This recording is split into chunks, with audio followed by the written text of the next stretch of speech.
আমাদের মধ্যে একটা খারাপ অভ্যাস আছে, অনেকের মধ্যে এই অভ্যাসটা আছে। অন্যকে কি বলল একটা মানুষ সম্পর্কে সেটা শোনার সাথে সাথেই আমাদের মাথা গরম হয়ে যায়। আমরা তার সম্পর্কে খারাপ ধারণা করতে শুরু করি। অন্য কারো সম্পর্কে খারাপ ধারণা করার আগে, তার সম্পর্কে কিছু বলার আগে অবশ্যই সত্যটা যাচাই করে নেওয়া প্রয়োজন। সত্যটা আগে জানতে চেষ্টা করুন, কারণ ব্যক্তি সম্পর্কে যে মানুষটি কথা বলল বা আপনাকে বলে গেল সেই কথাটি কিন্তু সে অনুমান করেও বলতে পারে, আর অনুমান করে বলা কথা সবসময় সত্য নাও হতে পারে। তাই কারো সম্পর্কে কিছু বলার আগে এবং তার সম্পর্কে কিছু জানলে আপনি অবশ্যই সত্যটা জানার চেষ্টা করুন। মানুষটি সম্পর্কে জানা কথার সত্যতা না যাচাই করে কখনোই তার সম্পর্কে খারাপ ধারণা করবেন না। খারাপ মন্তব্য করা উচিত নয়। একটি মিথ্যা ধারণা থেকে একটা মানুষকে আপনি কষ্ট দিচ্ছেন, তাকে কষ্ট দিচ্ছেন। কষ্ট দেওয়ার পরে আপনি তাহাজ্জুদ পড়ছেন, আপনি দান সাদকা করছেন, আপনি এতিম বাচ্চাদেরকে খাওয়াচ্ছেন, কোনো লাভ নেই। একটা মন ভাঙা, একটা মনের কষ্ট দেওয়াটা মসজিদ ভাঙার মতো সমান অপরাধ। তাই এই অপরাধের শাস্তি ভয়ঙ্কর। যদি সৃষ্টিকর্তা এই অপরাধের শাস্তি দেন তবে সেটা ভয়ঙ্কর হবে। তাই যে মানুষটির মন ভেঙেছেন, যার সাথে অন্যায় করে যাচ্ছেন, যাকে কষ্ট দিচ্ছেন, সস্তা ভাবছেন, অবহেলা করে তাকে তুচ্ছ তাচ্ছিল্য করে যাচ্ছেন, তার কাছে ক্ষমা চাইতে হবে। যত সম্ভব দ্রুত ক্ষমা চেয়ে নিন, কারণ আমরা কিন্তু এখন আছি তো তখন নেই।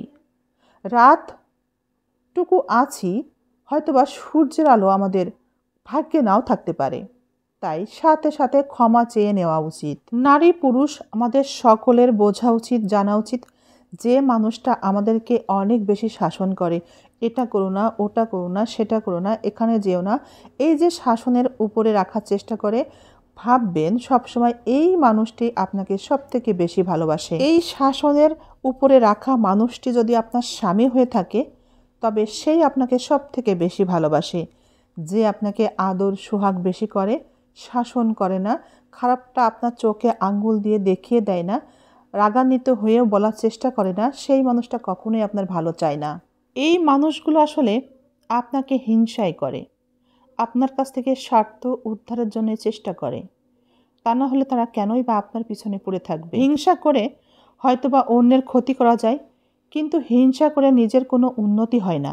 একটা কথা মনে রাখা উচিত, সংসার বা সম্পর্ক চলাকালীন সময়ে যদি দেখেন সম্পর্কে থাকা মানুষটির অন্যের প্রতি লোভ বেশি, যদি আপনি কোনোভাবেই বুঝতে পারেন, আপনার সঙ্গীর ব্যবহারে আপনি যদি টের পান, তবে অবশ্যই সাথে সাথে আপনার সঙ্গীর সাথে আলাপ করুন। তাকে ছেড়ে যাওয়া, দূরে সরে যাওয়া, এই ধরনের সিদ্ধান্তে যাওয়ার আগে তার সাথে আলাপ করুন। তার ব্যবহারের পরিবর্তন কেন, তাকে প্রশ্ন করুন।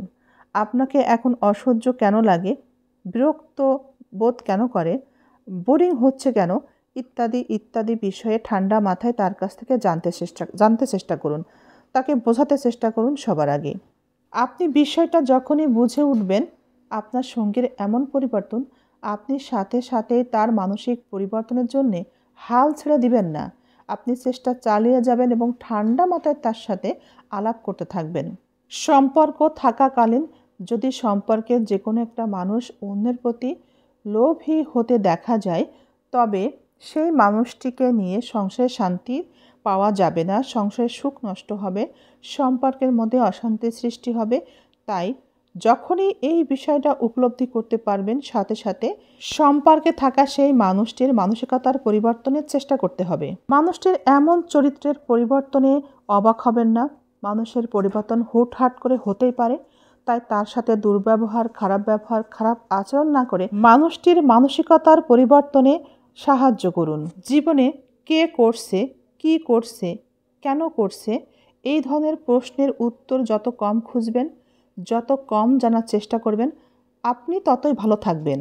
রাগী মানুষ রাগের মাথায় অনেক উল্টাপাল্টা কথা বলে ফেলে, রাগের মাথায় সে অনেক কথাই বলে ফেলে, কিন্তু দেখা যায় রাগ পড়ে যাওয়ার পর সে নিজেই কষ্ট পায়। রাগের মাথায় সে অনেক কিছু বলে ফেলে ঠিকই, কিন্তু দেখা যায় শেষমেশ সেই অনেক বেশি কষ্টে থাকে, অনেক বেশি কষ্ট পায়।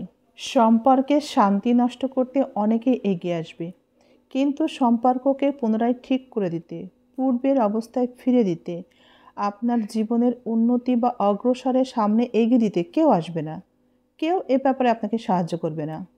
আপনার সুখ শান্তির ব্যাপারে আপনাকে কেউ সাহায্য করবে না। এটা আপনাকে নিজেই করতে হবে। জীবনে এগিয়ে যাওয়ার রাস্তা কেউ তৈরি করে দিবে না। জীবনে এগিয়ে যাওয়ার রাস্তা নিজেকেই তৈরি করে নিতে হয়। মেয়েদের ভবিষ্যৎ টাকার উপরে নির্ভরশীল না। মেয়েদের ভবিষ্যৎ একজন যত্নশীল স্বামীর উপরে নির্ভরশীল। আমাদের জমিনে এমন কোনো প্রাণী নেই যা রিজিকের ব্যবস্থা আমাদের রব করেননি। এ কথা শোনার পর ভাবছেনটা কি? কি ভাবছেন? আল্লাহ সকলের রিজিকের ব্যবস্থা করে থাকেন বিধায় আপনি হাত পা গুটিয়ে বসে থাকবেন? একটা কথা মনে রাখবেন, হাত পা গুটিয়ে বসে থাকলে কিন্তু আপনার ঘরে রিজিক আমাদের রব পৌঁছে দিবে না। আপনাকে কাজ করতে হবে, কাজের সাথে থাকতে হবে, পরিশ্রম করতে হবে। আপনি যদি কিছু চেয়েও না পান, পরিশ্রম করেও না পান, তবু আল্লাহর উপরেই ভরসা রাখুন, আল্লাহর প্রশংসা করতে থাকুন। আবার আপনি যখন যা চান তখন তাই পান, তারপরও আল্লাহর প্রশংসা করতে থাকুন। কখনো অন্য কোনো মানুষের উপর বেশি নির্ভরশীল হবেন না। সেই মানুষটিকে সব থেকে বেশি ভালোবাসুন যে আপনার পাশে থেকে আপনাকে সান্ত্বনা দেয়। আপনি যখন আফসোস করতে থাকেন, সে তখন আপনাকে বলতে থাকে, আমি আছি তো, ভয় কিসের? তাকেই ভালোবাসুন যে আপনার বিপদের সময়ে পাশে থাকে। কিছুই হবে না, আছি তো, এভাবে সাহস দিতে থাকে। খুব সুন্দরভাবে মাথায় সেট করে রাখুন, মাথায় ঢুকিয়ে রাখুন, আপনার বিপদের দিনে আপনি যখন বিপদে পড়বেন, সেদিন আপনি বুঝতে পারবেন আপনার পাশে কোনো লোক থাকবে না। বিপদের দিনে পাশে কাউকেই পাওয়া যায় না, একমাত্র নিজের স্ত্রী এবং মাকে ছাড়া। তাই ভুল করেও মাকে এবং স্ত্রীকে এবং বাবাকে ভালোবাসতে ভুল করবেন না। তাদের যত্নে রাখুন, আগলে রাখুন জীবনের সর্বস্ব দিয়ে।